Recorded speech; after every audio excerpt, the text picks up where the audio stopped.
Thanks, Nathan, for having us this morning. Can you introduce yourself and let me know where we are and what you do? This is our family farm at Tepko. We're sort of mixed cropping at the moment with sheep and broadacre, wheat, barley, canola, lentils now, and a bit of oats and some lupin sometimes as well. So you've been undertaking VRT and test strips for a little while. Why you think test strips are valuable in your farming system? Yeah, so I like to put test strips in just to verify if we're leaving anything on the table. We're variable rating our phosphorus at the moment across the farm, so we just want to put those test strips in every now and then to make sure we're doing the right thing, and if we get a response if we're applying more, and just want to make sure that we're not under-applying. That's the main goal, I think. We run our calculations and know what's there and what we should be removing and what we need to be replacing, so it's just a truthing process. So you're using your test strips to validate what's happening with your variable rate across your whole paddock? Yeah, not cutting ourselves short is a big thing, I think. And how easy are test strips to set up? Yeah, very easy to implement. I mean, even if you haven't got them pre-programmed in your machine, if you've got an electric machine, you just change the rate and make sure it's recording. But some machines you have to actually get out and change your gearing, and that can be a bit of a pain, but yeah, a few different ways of doing it. What would be your advice in terms of calibration and getting that machinery set up? And they just take the time to calibrate it properly and keep an eye on it. Things can change over the season. We usually spend a little bit of time calibrating it the first time, but once it's dialed in, you can just check it every now and then and hopefully things are right. That's about all we do for setting it up. When people want to start going with their prescription maps, they can find it a bit tricky to load things on screens, but it's getting a lot easier these days. We can just send the files remotely from the computer to the screen in the machine.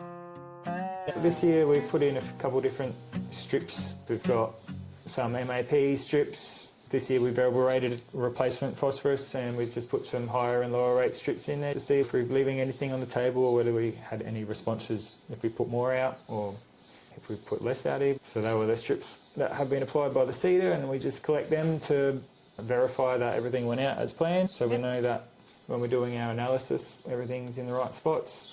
Another test strip was in our canola crop, and we had an average rate of 2 kilo, but we're just pushing the limits a little bit more and just dropped our seeding rate down to 1.8 just to see if there was any changes in the yield later on in the season, but so far we haven't seen too many differences throughout the year. We've got our soils mapped out here, a few different soil types through that paddock, so we've got our test strips running across there, and the paddock next to it was our replacement phosphorus map from the year before, so that were the prescriptions that we used that went out onto the machines. I've sort of just broken it down into yield steps, and that we set a minimum, so we don't want to go too low with our rates, and then we also set a maximum. I'm happy for the machine to change on the go. It's pretty responsive with its rate changes.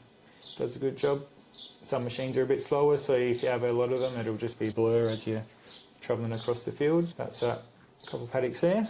This is QGIS program for our spatial data management. I like to play around in that, but now use a lot of ag leader stuff as well. I find that handles a lot of different data from different machines, and we can manipulate and do everything we can do in these other programs just in there, so that works really well for us. And on the machines, we have been running John Deere because they're John Deere machines, but now we've also got some Trimble steering stuff and an ag leader in our sprayer as well, which does a great job there too. And everything manages to talk to each other fairly well? Luckily it's all modern enough that it can just handle shape files, which makes life easier, and I've got a master data set of everything in the ag leader program, and then I've also got copies of all the raw data in case I want to put it in something else another time, and yeah, test different programs out. I've got all the data in John Deere Centre as well, play around a bit there.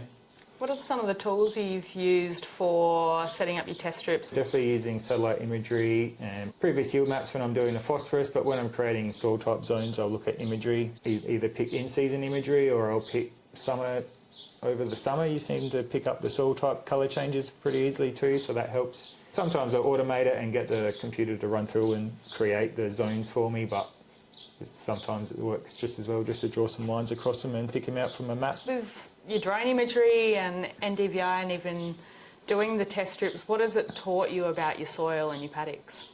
Well, we're still learning because we're early days with our VR stuff, but we're seeing where we can perhaps cut back. Some areas I think we can cut back, but we want to be putting test strips in just to make sure that's not the wrong decision. So we've got a lot of variability, and we're just always working towards mapping that out and understanding them. So the last few years we've just been able to cut back on phosphorus because every year we've been putting the same rate out. It's been a pretty high rate, and our soil tests have come back average and above average soil results, and fertiliser prices have been pretty high, so being able to fine tune a bit more, cutting back our phosphorus, putting it where we need it, and applying our nitrogen through urea in season was the plan.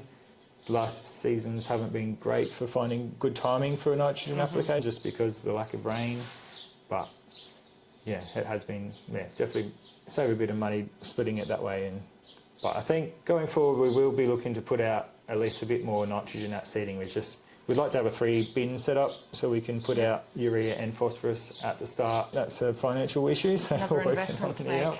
And then managing all of that as well. But yeah, definitely think it would be beneficial having at least a minimum target rate for a base yield that we're confident we're going to get, so we can apply to that immediately at the start of the year and then top up later if we need. So.